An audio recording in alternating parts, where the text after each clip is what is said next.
पावलं उचलणार आहे.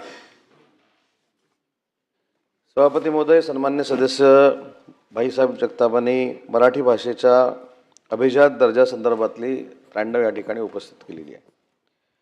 सर्वप्रथम आपण सगळ्यांनी मिळून देशाचे पंतप्रधान नरेंद्र मोदी साहेबांना धन्यवाद दिले पाहिजेत.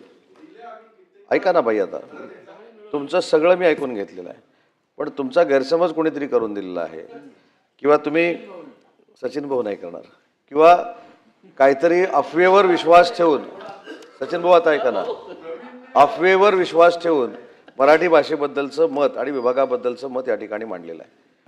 अभिजात भाषेचा दर्जा का मिळाला, कशासाठी मिळाला या खोलामध्ये मला अजिबात जायचं नाही. तो अभिजात भाषेचा दर्जा मिळाला, पण अभिजात भाषेचा दर्जा मिळाल्यानंतर महाराष्ट्र राज्य हे पहिलं राज्य आहे की अभिजात मराठी भाषा, भाई सांगतो ना भाई, पूर्ण सांगतो मी, फक्त मराठी भाषेवर आम्ही हिंदी सक्ती केली म्हणून राजकारण करणारे आम्ही ना, त्याला मला 2 मिनिटं द्यावी. म्हणजे मराठीवर कसं राजकारण केलं जातं हे देखील मला इथे सांगायचं आहे. पहिलं भाषेबद्दल बोलतो. आणि ज्यावेळी ती कमिटी स्थापन केली ते सुदैवानं दुर्दैवानं मी उच्च व तंत्रशिक्षण विभागाचा मंत्री होतो. माशेलकर डॉक्टर ऐका ना, दोन्ही म्हटले सुदैवानी आणि दुर्दैवानी, त्याच्यातला अर्थ समान सुदैवानं असेल किंवा दुर्दैवानं असेल मला माहित नाही. अभिजात मराठी भाषा अध्ययन सचिन आयरेंना असं म्हणायचंय की सुदैवानी आणि दुर्दैवानं, त्याच्यातला दुर्दैवातला अर्ध घ्या आणि सुदैवातला अर्ध घ्या. आता पुढे चालू. त्याचा इंग्रजीतला अर्थ असा आहे की centre of excellence for studies in classic Marathi. हा प्रस्ताव महाराष्ट्र शासनानं पाठवला. मराठी भाषेला अभिजात भाषेचा दर्जा मिळाला, तसाच काही भाषांना अभिजात भाषेचा दर्जा मिळालेला आहे. या संदर्भामधलं धोरण निश्चितीच्या संदर्भामध्ये केंद्र शासनाच्या काही त्रुटी होत्या. त्या केंद्र शासनाच्या त्रुटी केंद्र सरकारनंच दूर करण्याचा निर्णय घेतला. त्याच्यामुळं या आमच्या एक्सलन्स सेंटरला थोडा उशीर झालेला आहे, मी मान्य करतो. परंतु बाकीच्या राज्यांमध्ये ज्या अभिजात भाषेचा दर्जा मिळाला त्याच्यानंतर महाराष्ट्र राज्य हे सगळ्यात पहिल्यांदा हा प्रस्ताव करणारं पहिलं राज्य आहे. त्याच्यामुळं अभिजात भाषेचा दर्जा मिळाल्यानंतर आम्ही काहीच केलं नाही अशातला भाग नाही. अजून सांगतो, अभिजात भाषेचे पैसे येतील त्याच्यामध्ये आपण मराठीचं जतन करू, संवर्धन करू. पण सभापती महोदय, परवाच तुम्ही विश्व मराठी संमेलनाला नाशिकमध्ये उपस्थित होता. आज कुठच्याही देशातल्या राज्यामध्ये स्वतःच्या मातृभाषेवर विश्व संमेलन होत नाही, ते महाराष्ट्रामध्ये होतं. याची देखील नोंद आपण घेतली पाहिजे. तत्कालीन मुख्यमंत्री एकनाथ शिंदेसाहेब असताना याची सुरुवात झाली आणि आजही विद्यमान देवेंद्रजी फडणवीस साहेबांच्या नेतृत्वाखाली आम्ही अतिशय दिमागदार पद्धतीने ते साजरं करतो. चौथं आणि 5वं आम्ही नागपूरला देखील जाहीर केलेलं आहे. त्याच्यामुळे विश्व मराठी संमेलनातनं काय होतं तर विश्व मराठी संमेलनामध्ये अनेक महाराष्ट्रातले मराठी उद्योजक त्या ठिकाणी येतात. जो 500चा आकडा असतो.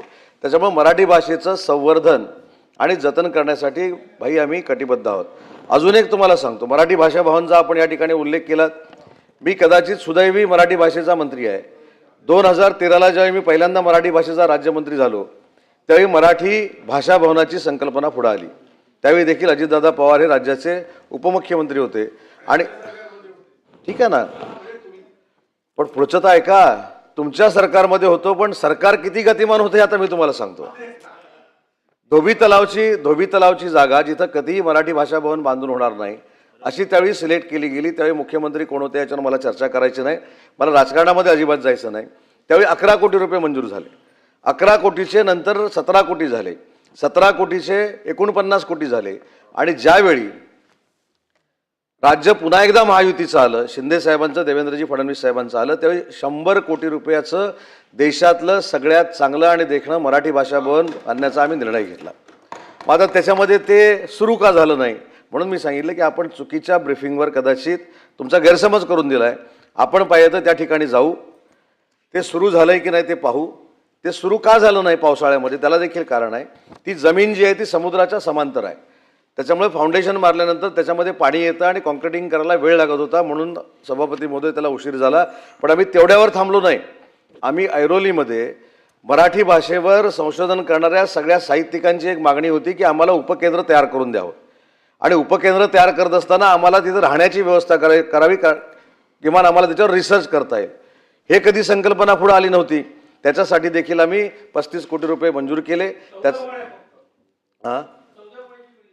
असू दे ना, 14 असू दे, पण आहे ना कुठचं. परत एकदा सांगतो भाऊ, ऐका, आपण ज्या उद्देशानं मराठीच्या संदर्भात चर्चा करतो ही दोन भवनं होत आहेत. ऐकून घ्या. 2 भवनं होतात. मी तुम्हाला सांगतो, तुम्ही एका भवनावर बोलताय.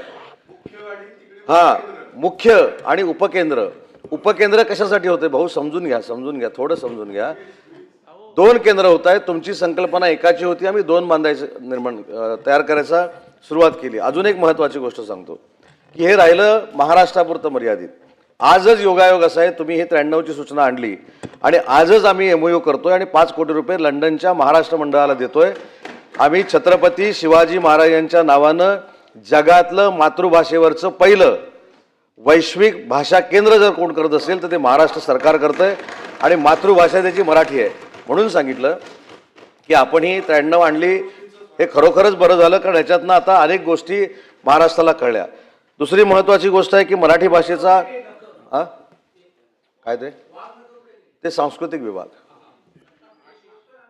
काय होतंय भाऊ, म्हणून पूर्ण अभ्यास केला पाहिजे. मी मराठी भाषा विभागामार्फत बोलतोय. आणि शेवटचं एक सांगतो साहेब, सभापती महोदय, की आता मराठी भाषेवर सगळं झालं, त्याच्यावर अशी चर्चा झाली की मंत्री होते त्यावेळी 93ला पुढे गेली. आता दुसऱ्या नंबरची, ओ भाऊ ऐका ना, दुसऱ्या नंबरची जी 93 आहे ती 4 वेळा पुढे गेली सभासद नाही म्हणून. त्याच्यामुळं कसं आहे की कामकाज करत असताना ही नाही मी काय म्हणतोय, शेवटी आता हे नाही का, हे साहेब सार्वभौम सभागृह आहे. एकदा फक्त विधानसभेमध्ये माझं कामकाज चालू असल्यामुळे मी आपल्याला विनंती केली की 93 पुढे ढकला, कन्सल्ट झालं. पण तरी देखील फक्त मंत्री गैरहजर राहिले म्हणून 93 पुढे गेले अशातला भाग नाही. 2 नंबरची जी नगर विकासाची अतिशय महत्त्वाची फेरीवाल्यांची, मराठी फेरीवाल्यांच्या संदर्भातली जी 93 आहे त्याचे सदस्य 4 वेळा उपस्थित नाहीत, आज देखील उपस्थित नाहीत. आता कदाचित भाऊ फोन करून त्यांना बोलवतील, पण आता उपस्थित नाहीत. आणि दुसरी महत्त्वाची गोष्ट की मराठी भाषेवर राजकारण होणे या मताचा मी आहे. उच्च व तंत्रशिक्षण विभागाचा जरी हा विषय असला भाई, तरी मी एक आठवण करून देतो, मी सरकारमध्येच होतो, मी नाकारत नाही.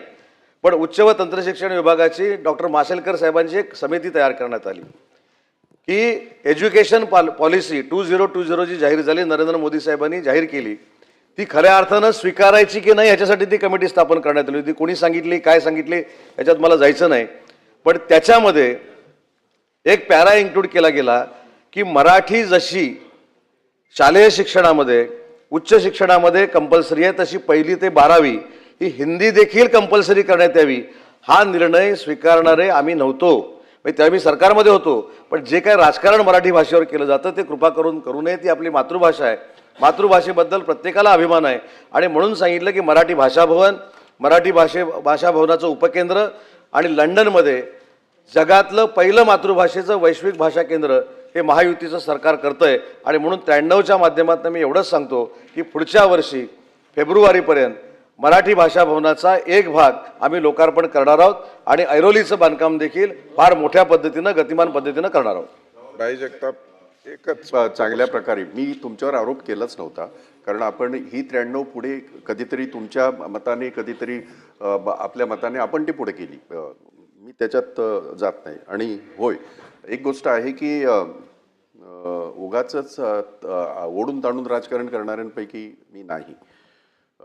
जेवढी तुमची ही आहे भावना आहे, जशा तुमच्या भावना आहेत आमच्या सगळ्यांच्याच भावना आहेत, मराठी भाषिकाच्या सगळ्यांच्या भावना आहेत. आणि म्हणून तुमचं या ठिकाणी सरकारचं आणि तुमचं मी मनापासून अभिनंदनाने कौतुक करेन की लंडन सारख्या ज्या लोकांनी आमच्यावर राज्य केलं त्या लंडन शहरामध्ये जर मराठी भाषेचं एखादं केंद्र तयार होत असेल आणि वैश्विक केंद्र जर तयार होत असेल तर त्याचं मनापासून स्वागत तुमचं सुद्धा आणि सरकारचं सुद्धा. पण मला एक गोष्ट आपल्या निदर्शनास आणून द्यावी लागेल. आपले 5 कोटी लंडनच्या भाषेमध्ये बोलायचं झालं तर किती असू शकतात हे तुम्ही समजू शकता, मी सांगण्याची आवश्यकता नाही. आणि म्हणून त्यालाच जोडून तो प्रश्न असा राहील की आता तुम्ही फेब्रुवारीपर्यंत इथलं धोबी तलावचं जे हे आहे ते त्याचं काम झालेलं असेल असं आपण आपल्या उत्तरात म्हणाला आहात. आणि उपकेंद्र सुद्धा चालू आहे काम, असं आम्ही स्वतः जाऊ तिकडे. मी आता त्या डिटेलमध्ये जात नाही. धोबी तलावावर ही एकच इमारत उभी राहणारी नाही, हजारो इमारती तिकडे उभ्या आहेत. त्यामुळे तिथे ते समुद्राच्या याला आहेत असं जे म्हणणं आहे ते जरी बरोबर असलं तरी त्याच्यासाठी आपल्याकडे तंत्रज्ञान आहे, ते वापरून ते तुम्ही लवकर कराल असं आपण हे केलंय. लंडनच्या ह्यासाठी आपण ही जी 5 कोटीची जी आपण तरतूद केलेली आहे किंवा आपण त्याच्यासाठी जो निधी उपलब्ध केलेला आहे तो अपुरा आहे असा आमचं ठाम मत आहे. तर त्यामध्ये सुद्धा वाढ करून लंडनच्या कुठल्या भागामध्ये हे जागतिक केंद्र होईल याचा जर आपण वापर केला तर आम्हाला सगळ्या मराठी बांधवांना त्याचा आनंद होईल.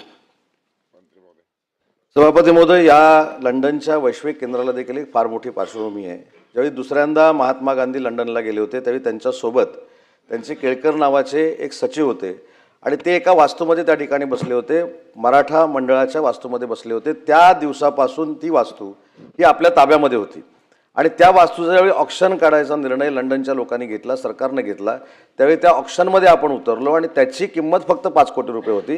ते सगळेचे सगळे पैसे आपण भरले, त्याला कमी पडलेले नाहीत. आणि ज्यावेळी छत्रपती शिवाजी महाराजांच्या नावानं पुन्हा एकदा भाषा वैश्विक केंद्र सुरू होईल त्याला आम्ही 1ही रुपयाचा निधी कमी पडू देणार नाही, परंतु ज्या बिल्डिंगचे जेवढे पैसे होते तेवढे महाराष्ट्र शासनानं भरलेले आहेत. आजचा अनुक्रमांक नंबर 2 आणि सूचना क्रमांक 12